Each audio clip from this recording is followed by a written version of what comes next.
Атымтай жомарт өзі есепсіз бай бола тұрып, күн сайын бір мезгіл үстіне ескі құсқы киім киіп, отын кесіп, шөп тасып,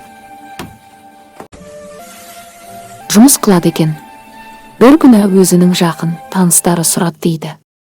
Жомарт, Құдай берген дәулетіңіз бар. Ашқа тамақ, жалаңашқа киім, үйсіздерге үй болдыңыз. Сөйте тұрып, өз басыңызды кемшілікке салып, жете алмаған жарлыша отын кесіп, шөп тасығаныңыздың мағынасы не? Оған 4 түрлі себеп бар.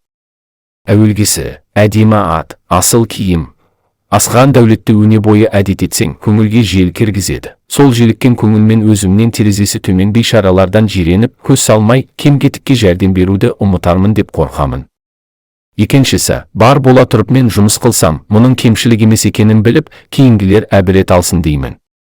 Үшіншісі, күн сайын өз бейнетімнен тапқан 1-2 пұлға нан сатып алып жесем де, бойыма сол тамақ болып тарайды. Еңбекпен табылған дәмнің тәттілігі, сіңімділігі болады екен.